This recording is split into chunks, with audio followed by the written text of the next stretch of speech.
আমন্ত্রণ দীপ্ত সংবাদে আপনাদের সাথে আছি আমি ইয়াসমিন সুমনা। বাধ্যতামূলক শ্রম নিষিদ্ধের আইন কঠোরভাবে প্রয়োগ না করার অভিযোগে বাংলাদেশ সহ বিশ্বের অন্তত ৬০টি দেশের পণ্যের ওপর নতুন করে শুল্ক আরোপের ঘোষণা দিয়েছে যুক্তরাষ্ট্র। শুক্রবার থেকে দেশভেদে ১০ থেকে ১২.৫% পর্যন্ত শুল্ক কার্যকর হবে। তবে তেল, গ্যাস ও সার সহ অন্যান্য কিছু পণ্য এই শুল্কের বাইরে থাকবে। ট্রাম্প প্রশাসনের মতে এর মাধ্যমে সুপ্রিম কোর্টের রায়ের পরও প্রায় সব আমদানি পণ্যের ওপর একটি ন্যূনতম শুল্ক বহাল রাখা সম্ভব হবে। চূড়ান্ত সিদ্ধান্ত অনুযায়ী বাংলাদেশ, ভারত, পাকিস্তান, শ্রীলঙ্কা, যুক্তরাজ্য, কানাডা, মালয়েশিয়া, মেক্সিকো ও ইউরোপীয় ইউনিয়ন সহ বেশ কয়েকটি দেশের পণ্যে কার্যকর হচ্ছে ১০% শুল্ক। এছাড়া চীন সহ বাকি ৩৮টি দেশকে ১২.৫% শুল্কের আওতায় আনা হলো।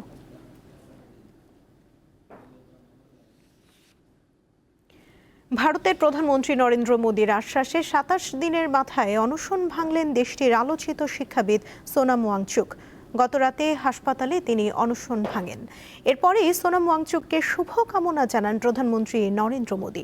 এর আগে এক ভিডিও বার্তায় প্রধানমন্ত্রী মোদী জানান, প্রশ্নপত্র ফাঁসে জড়িতদের শাস্তি নিশ্চিতে দ্রুত বিচার আদালত গঠনের প্রস্তাবটি শুক্রবার মন্ত্রিসভায় এবং সোমবার সংসদে উত্থাপন করা হবে। এছাড়া তীব্র বিক্ষোভের মধ্যে দেশটির কেন্দ্রীয় শিক্ষা সচিব বিনীত যোশীকে সরিয়ে নরেশ গঙ্গোয়ারকে স্থলাভিষিক্ত করেছে সরকার। ককরোচ জনতা পার্টি সিজেপি জানিয়েছে, যন্তর মন্তর বা নিরপেক্ষ জায়গা ছাড়া সরকারের সঙ্গে আলোচনায় বসবে না তারা। এমনকি শিক্ষামন্ত্রীর পদত্যাগের দাবিতেও অনড় ককরোচ পার্টি। শুক্রবার কলকাতায় বিক্ষোভ কর্মসূচির পরিকল্পনা রয়েছে বলে জানিয়েছে সিজেপি।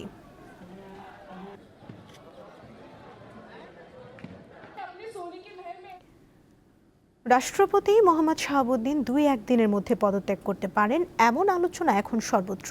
বিভিন্ন সূত্রের তথ্যানুযায়ী বিএনপির শীর্ষ পর্যায় থেকে রাষ্ট্রপতিকে পদত্যাগ করতে বলা হয়েছে। অবশ্য বিষয়টিকে এখন পর্যন্ত গুঞ্জন বলছেন স্বরাষ্ট্রমন্ত্রী।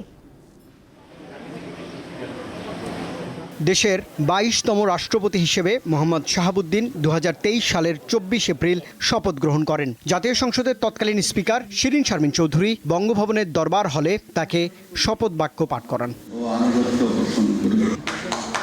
সংবিধান অনুসারে বর্তমান রাষ্ট্রপতির মেয়াদ ২০২৮ সালের ২৩ এপ্রিল পর্যন্ত। কিন্তু বুধবার হঠাৎই খবর ছড়িয়ে পড়ে তিনি ২-১ দিনের মধ্যে পদত্যাগ করছেন। অবশ্য এ নিয়ে বঙ্গভবন বা সরকারের পক্ষ থেকে এখনো আনুষ্ঠানিক কোনো বক্তব্য আসেনি। বৃহস্পতিবার সচিবালয়ে স্বরাষ্ট্রমন্ত্রী জানান, শারীরিক অসুস্থতা বা অন্য কোনো কারণে রাষ্ট্রপতি চাইলে পদত্যাগ করতে পারেন। সংবিধানে সেই সুযোগ রয়েছে। মহামান্য রাষ্ট্রপতি স্বাস্থ্যগত কারণে হোক, যে কোনো কারণে হোক পদত্যাগ করতে চান, সেই অপশন তো ওনারা আছে। এখানে সরকারের পক্ষ থেকে কিছু বলা হয়নি, আমিও এগুলো পত্রিকায় শুনছি। আর তিনি যদি পদত্যাগ করতে চান, সাংবিধানিকভাবে সেটা মাননীয় স্পিকার বরাবর পদত্যাগপত্র দিতে হয়, এইটুকু নিয়ম আছে। জানি, এর বাইরে কিছু জানি না। অবশ্য সরকার ও বিএনপি সংশ্লিষ্ট সূত্র বলছে, রাষ্ট্রপতি মোহাম্মদ শাহাবুদ্দিনকে পদত্যাগের জন্য ইতিমধ্যে বিএনপির উচ্চ পর্যায় থেকে বার্তা দেওয়া হয়েছে। তবে ঠিক কী কারণে তাঁকে সরে যেতে বলা হচ্ছে তা নিশ্চিত হওয়া যায়নি। এদিকে রাষ্ট্রপতির সম্ভাব্য উত্তরসূরি নিয়ে আলোচনা চলছে। ত্রয়োদশ জাতীয় সংসদ নির্বাচনের জন্য রাষ্ট্রপতি হওয়ার দৌড়ে আলোচনায় ছিলেন বিএনপির জ্যেষ্ঠ নেতা খন্দকার মোশাররফ হোসেন ও আব্দুল মুঈন খান। রুবায়েত হাসান, দীপ্ত সংবাদ, ঢাকা। এদিকে রাষ্ট্রপতির পদত্যাগের আলোচনার মধ্যে জাতীয় সংসদের স্পিকার হাফিজ উদ্দিন আহমদ নির্ধারিত সময়ের 2 দিন আগেই থাইল্যান্ড থেকে দেশে ফিরছেন। সংসদ সচিবালয় জানিয়েছে, রোববার স্পিকারের দেশে ফেরার কথা ছিল, সেই সময়সূচি এগিয়ে আনা হয়েছে। স্পিকারের দেশে ফেরার সময় এগিয়ে আনায় রাষ্ট্রপতির পদত্যাগের আলোচনা আরও জোরদার হয়েছে। সংবিধান অনুযায়ী স্পিকারের কাছে পদত্যাগপত্র জমা দেন রাষ্ট্রপতি এবং নতুন রাষ্ট্রপ্রধান নির্বাচিত না হওয়া পর্যন্ত স্পিকারই সেই দায়িত্ব পালন করেন। চিকিৎসার জন্য গত 19 জুলাই থাইল্যান্ডে যান স্পিকার হাফিজ উদ্দিন আহমদ। আজ তার দেশে ফেরার কথা রয়েছে।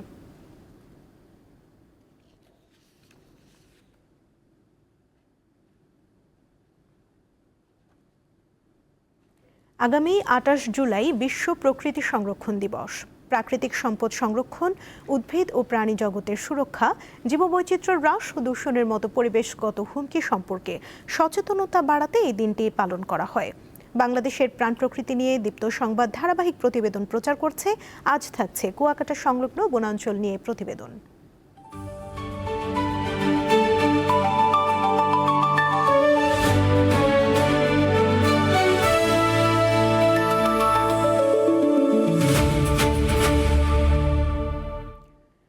প্রকাশ্যে কেটে নেওয়া হচ্ছে পটুয়াখালীর কুয়াকাটার সমুদ্র সৈকত সংলগ্ন সংরক্ষিত বনাঞ্চলের গাছ।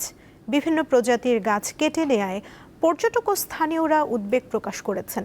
বনখেকোদের আইনের আওতায় আনারও দাবি তাদের। তবে বন কর্মকর্তারা বলছেন, পর্যাপ্ত লোকবল না থাকায় বন্ধ করা যাচ্ছে না গাছ কাটা।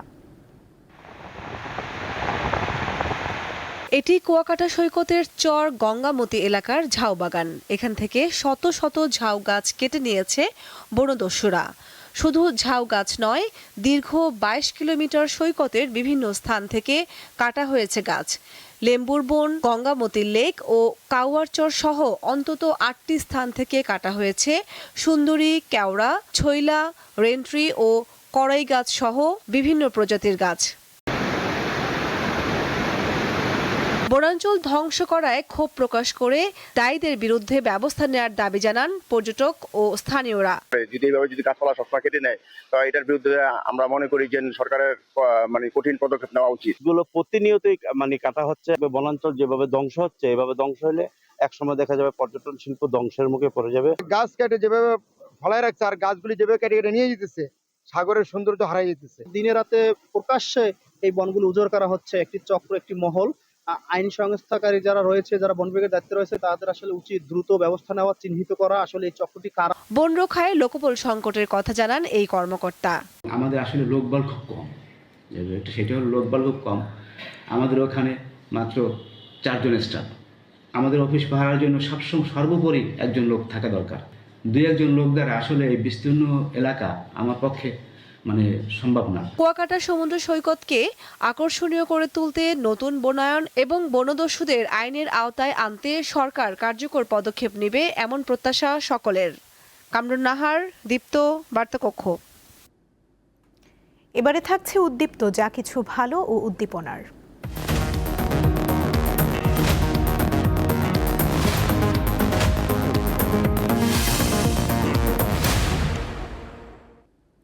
নিজে চোখে না দেখলেও পাঠদান করছেন শিক্ষক আব্দুল মালেক। গত 13 বছর ধরে নিষ্ঠা, আন্তরিকতা ও ভালোবাসা দিয়ে বিদ্যালয়ের শিক্ষার্থীদের পড়াচ্ছেন তিনি।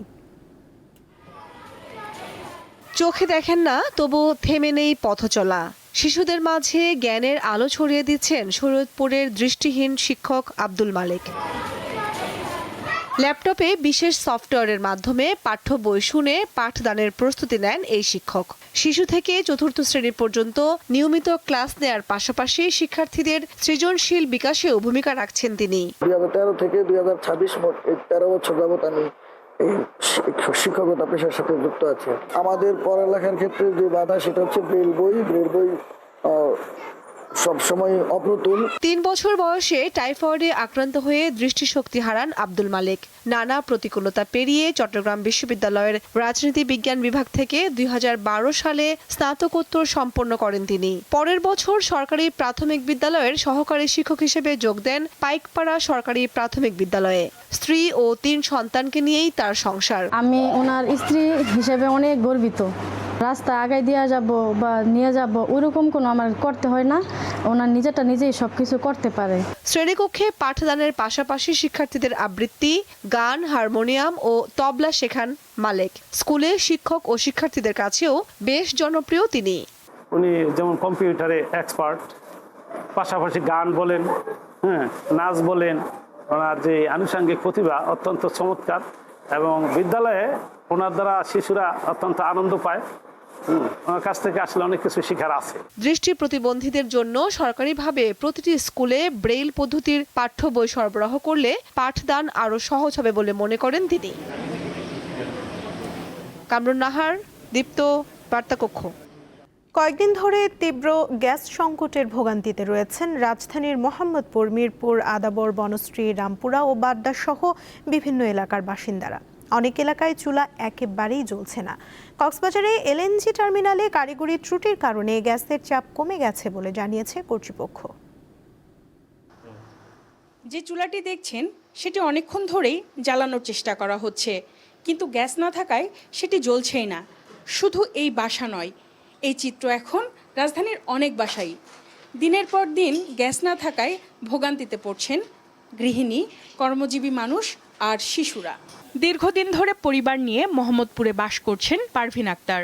গত কয়েকদিন গ্যাসের চাপ একেবারেই নেই বললেই চলে। ফলে সকালের নাস্তা থেকে শুরু করে দুপুর ও রাতের খাবার তৈরি নিয়ে অনিশ্চয়তায় পড়েছেন তিনি। বাধ্য হয়ে ব্যবহার করছেন বৈদ্যুতিক চুলা। এতে বাড়ছে খরচ। ছেলে মেয়ে আছে, তাদের খাবার দিতে হয়। অসুস্থ মা আছে, তার জন্য রান্না করতে হয় একটু করে, এই সময় এটা ওটা বানাই দিতে হয়। এখন কি করব, আমরা আসলে খুব বিপদের মধ্যে আছি।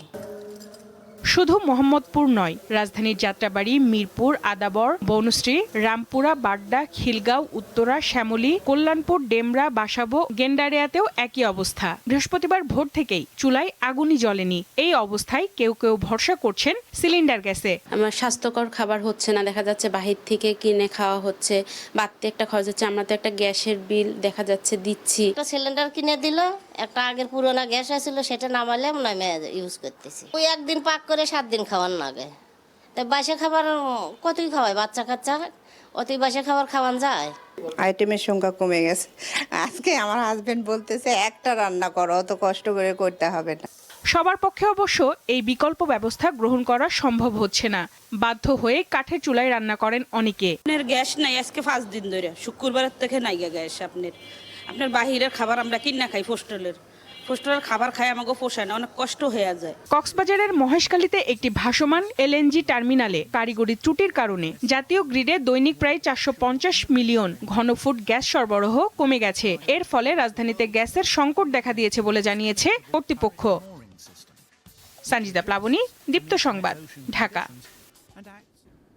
ঠাকুরগাঁও সদর উপজেলার পাইকপাড়া কৃষ্ণপুরের 5.5 কিলোমিটার সড়কের নির্মাণ কাজে ব্যাপক অনিয়ম ও দুর্নীতির অভিযোগ উঠেছে ঠিকাদারি প্রতিষ্ঠানের বিরুদ্ধে।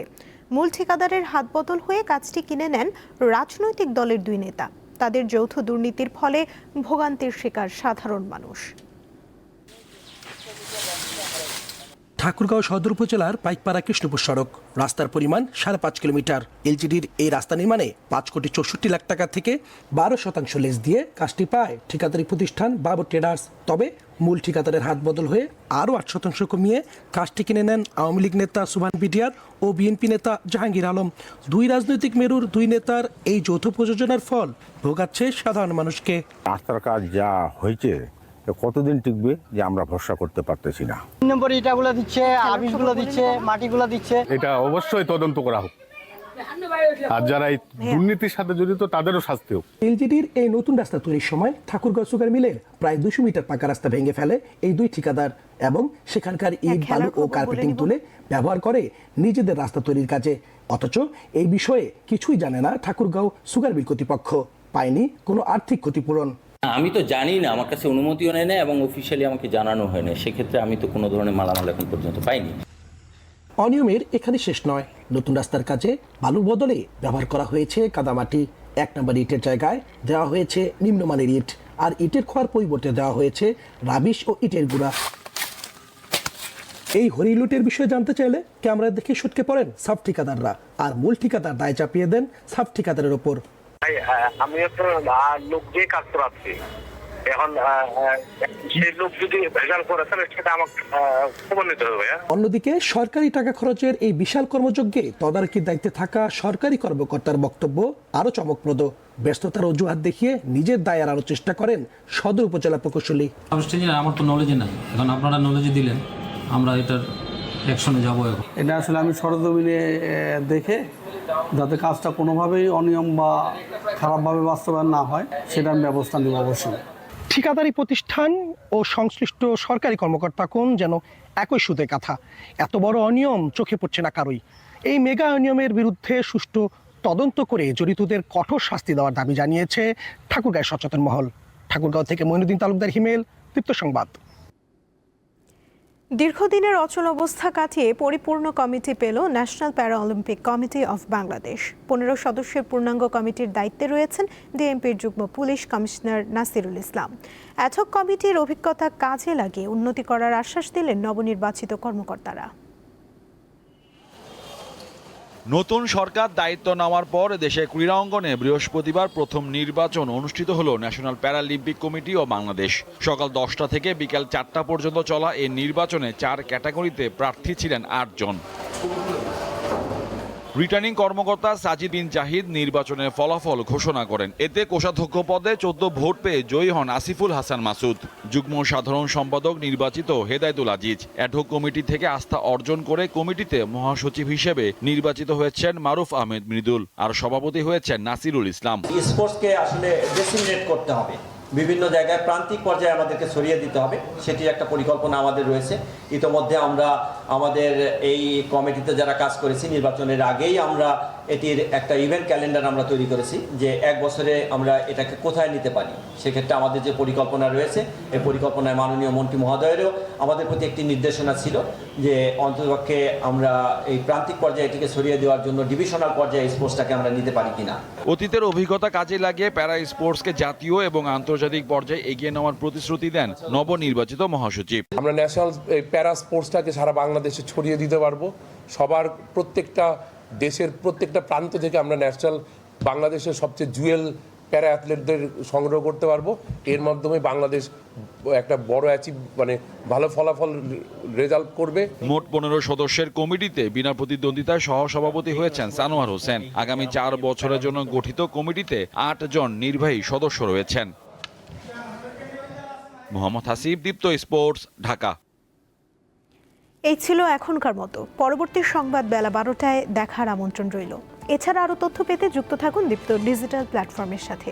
ধন্যবাদ সবাইকে।